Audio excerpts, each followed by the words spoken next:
Welcome back, Knights of North Castle. I hope everyone is ready for another great quest. Have you seen my friend Sparky? Here I am!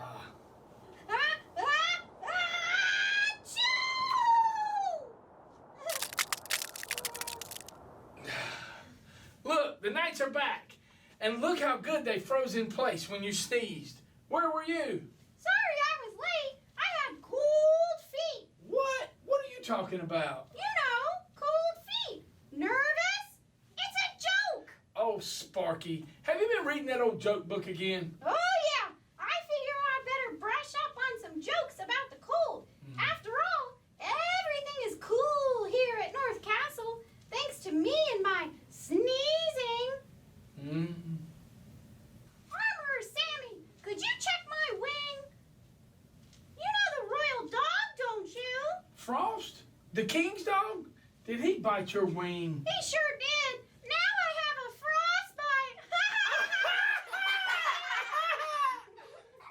frostbite. Unfortunately, I do, Sparky. I found another riddle about the great armor. All right, guys. Remember, these riddles are written in an ancient dragon language. And I'm the only one here who can interpret. Let me see what you have.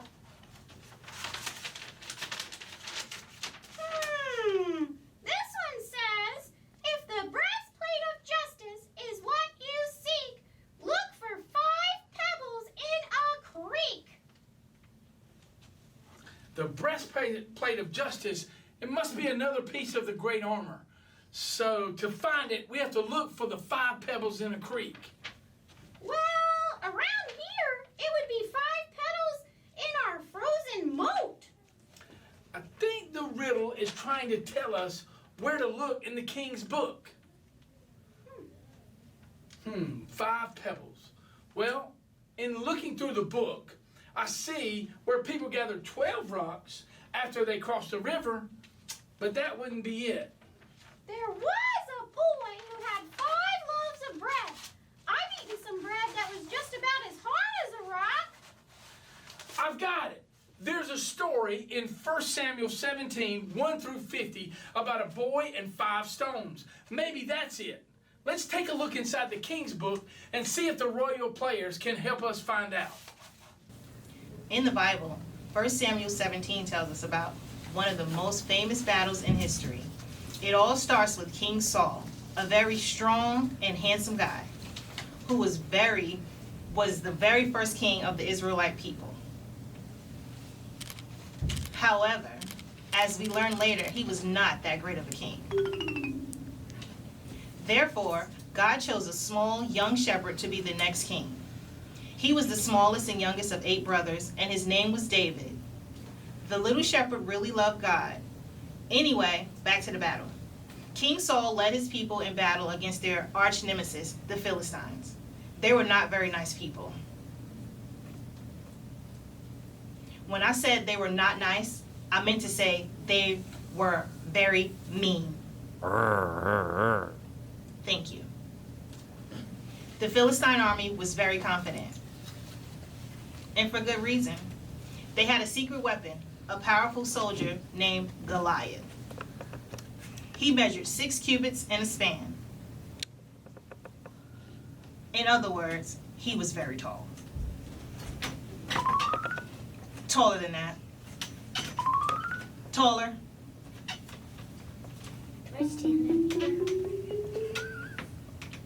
I can touch this. Close enough. Every day, Goliath yelled at the Israelites to send out someone to fight. All the Israelites, including King Saul, were too afraid to fight Goliath, so they did nothing for 40 days. Nothing at all. Until little David showed up to bring lunch to his brothers. Here's your lovely chicken. Thank you. David was shocked that no one would fight Goliath, so he volunteered. The king was unsure about sending a boy into battle, but David took the king about how he fought both lions and bears to protect his sheep.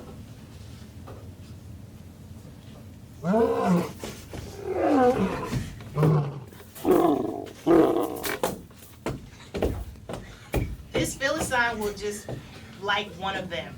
So the king agreed and gave David all of his armor to wear, but it didn't fit. Instead, David took his sling, went to the creek, and found 5 smooth rocks. 1. With only his sling and a bag of rocks, David went to fight the powerful Goliath. Now, it was Goliath's turn to be shocked as he saw David approaching. Instead of a strong warrior, the Israelites sent a small shepherd boy with no armor. Am I some sort of dog that you come at me with sticks? Unfazed, David said, "You fight me with weapons, but God will win this battle." Goliath just laughed. Maybe a little more. Yeah, that's it. Anyway, David took a stone from his bag, put it in his sling, and flung it at Goliath. It hit him right in the head, and he fell on his face. When the other Philistines saw what happened to Goliath, they all ran away, and the Israelites ran after them. This was just as David said when he told Goliath, "This is God's battle, and our God will hand all of you over to us." And this is just one great story from the King's Bible, King's Book. That was one epic battle, and that story answered our riddle about the pebbles in a creek. Sparky? Sparky! Is it over? Was the giant defeated? Yes, where did you go? Were you afraid of Goliath? Of course. Well, so were the Israelites. I bet David would be a big fan of our banner verse. Remember, it's Ephesians 6:10, and it says, "Be strong in the Lord and in the strength of his power." Sparky, why don't you say it with us this time? Everybody together. Be strong in the Lord and in the strength of his power. That does give me a little more courage. Well, speaking of courage, our knights did a great job on their first quest last time. Now it's time for another quest. Last time, our brave knights practiced their balance, which is very important for a knight. What do they need to practice this time? This time, knights, we need to practice a little horse riding. Horse riding is a big part of being a knight. Knights spend a lot of time on horses and need to have proper riding techniques so they don't fall off. Everyone, stand up with me. Now bend your knees a little. Keep your back straight and bounce up and down. Do they need to hold on to anything? Oh, thanks for the reminder. Yes, the knight would hold on to his reins on the horse. You can pretend to do that with either one or 2 hands. Try it with me now. They are looking more and more like knights. What's our castle call out for today? The castle call out is armor up with justice. Remember to put your fists on your shoulders like you're putting on a safety harness when you say armor up. And then now do this motion when you say with justice. You ready? Let's put it all together. Armor up with justice.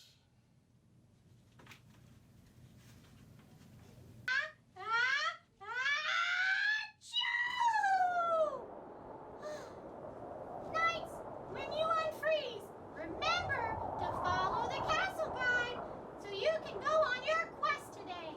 Off you go to find the breastplate of justice.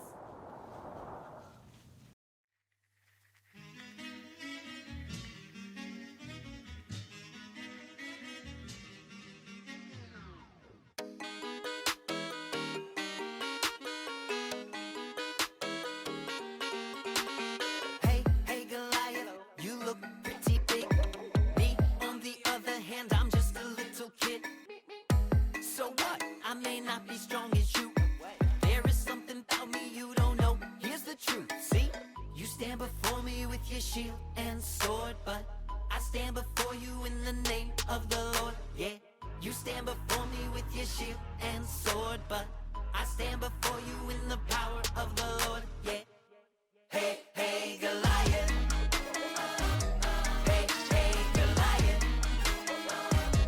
Hey, hey, Goliath.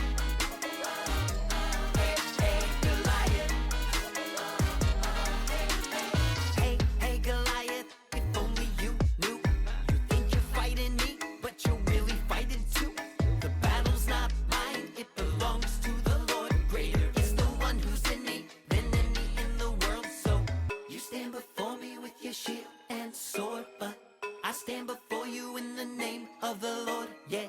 You stand before me with your shield and sword, but I stand before you in the power of the Lord, yeah. Hey, hey, Goliath. Hey, hey, Goliath. Hey, hey, Goliath. Hey, hey, Goliath. Hey, hey, Goliath. Go ahead and laugh. I got a couple pebbles hidden in this bag. When I raise my arm, when I start to swing, I'ma knock you out with just a rock and a sling, yeah. You stand before me with your shield and sword, but I stand before you in the name of the Lord, yeah. You stand before me with your shield and sword, but I stand before you in the power of the Lord, yeah. Hey, hey, Goliath. Hey, hey, Goliath. Hey, hey, Goliath. Hey, hey, Goliath. Hey, hey, Goliath. Stand before me with your shield and hey, hey, Goliath. Stand before me with the name of hey, hey, Goliath. Stand before me with your shield and hey, hey, Goliath. Hey, hey, Goliath. It's craft time. Knights. One thing today's story about David standing up to Goliath shows us that God being with us makes a huge difference. God is with us when we face challenges that seem far too big for us to handle on our own. Princess Nina, today we are armoring up with justice. Yes. You may have noticed that the sign language for word justice looks like a scale balancing. In a way, justice might be putting things in balance, making them fair, or creating a level playing field. Yeah, when David came to the place where the Israelites were facing the Philistines, he learned that the Israelites believed they were facing a challenge that was way too big for them. But David believed that God was with him and the Israelites. It's easy to feel like when we have to win everything or overcome every obstacle all by ourselves, but we learned through David's example that we weren't really alone if we depend on the God who is with us and be strong in the Lord. What craft are we gonna make today? Today, let's look in our magic craft bag, everybody. We are going to make a bracelet that has all of the armor of God on it that we are going to be searching for this week on our quest to help us remember that we can armor up for God, and today we can armor up with justice.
Good day, Knights of North Castle. Welcome back to Story Hall.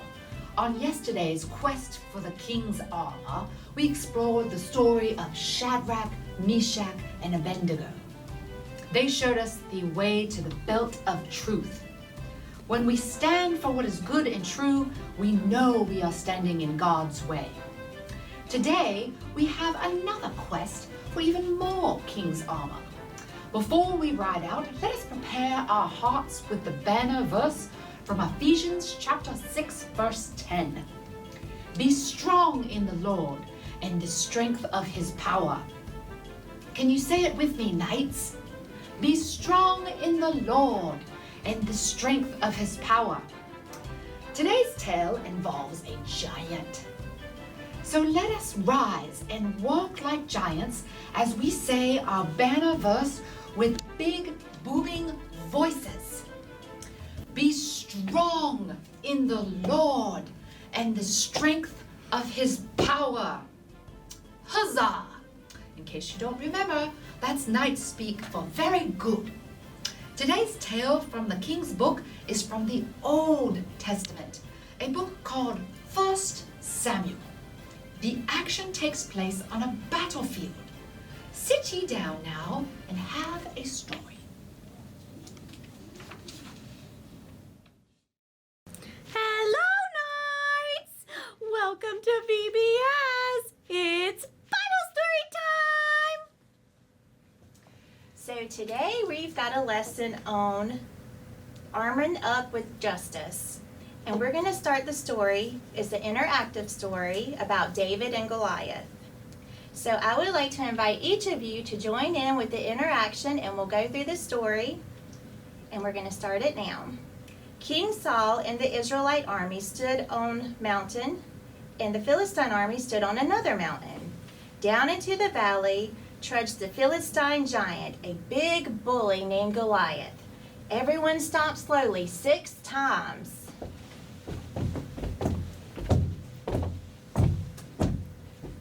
Goliath challenged anyone from the Israelite army to fight him one-on-one. If Goliath won, the Israelites would have to serve the Philistines. But if an Israelite challenger won, then the Philistines would serve the Israelites. Everyone waited for someone else to step forward. Everyone be silent.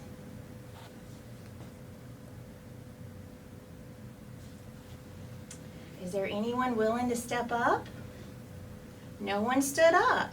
They were all terrified. Pat your hand on your heart. But wait, then a young shepherd boy named David come forward. Rub your hands slightly together. I hear him stepping through the grass. Saul told David he was too small and no match for the big Goliath. But David insisted that God had protected him from lions and bears when he was a shepherd. God would protect him against the bully Goliath. David then picked up 5 smooth stones.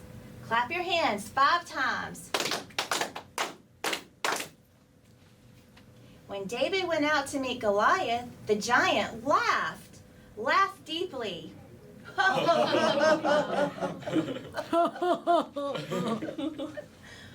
But David took one of the stones, placed it in his sling, and struck Goliath right in the forehead.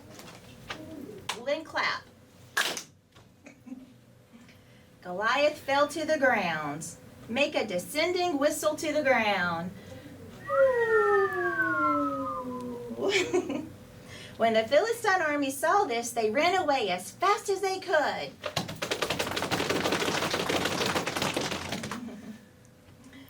Saul and the Israelites cheered for David, who, with God's help, stood up to the bully Goliath. Woo!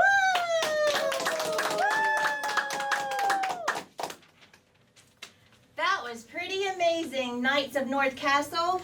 Huzzah! So now I have a few questions for you guys out there. Bullies can make us feel small and alone. In fact, bullies tend to pick on people who appear to be all alone. Who was the bully in this story? Just shout it out real loud. I know. It was Goliath. Right, and Goliath was bullying the Israelites by insulting them and their God. Goliath was humongous, but one person who believed in God's justice went out and faced Goliath. Who was it? Anyone? Do you know? It was David! Many people read the story of David and Goliath and think, see there, David stood up to Goliath. He bonked Goliath right in the head with a stone and saved the day. So we always should stand up to bullies. But often when someone smaller stands up to a bully, the smaller person gets clobbered. So we have the bully Goliath. We have the ones being bullied, the Israelites. We have someone who risked bodily harm to stand up to the bully, which was David. Tell me who else is part of the story. Anyone? I know! It was God! Jolly good. David wasn't alone at all. God was there showing us, as God often does, the best way to handle the situation. God didn't stand against Goliath so much as God stood with David. Did you know that by simply standing with another person, we can cut bullying in half? Isn't that amazing? It's so amazing! So, we're going to end the lesson today with a closing prayer. God stood with David all those years ago, and God stands with each of us today. Before I bid thee a fond farewell, let's join together in prayer. Our closing prayer is a call and response prayer. I will pray my part, and you will respond by praying out loud. God is standing with me. God is always there. So let's try your part. Everyone say it. God is standing with me. God is always there. Okay? Let's pray. In the morning warm and bright, in the middle of the night. God is standing with me. God is always there. When my heart is full of song, when I put my shoes on wrong. God is standing with me. God is always there. When I'm leading in the race, when I'm running in last place. God is standing with me. God is always there. In my classroom, church, or home, with my friends or on my own. God is standing with me. God is always there. And all God's people say, Amen. Amen!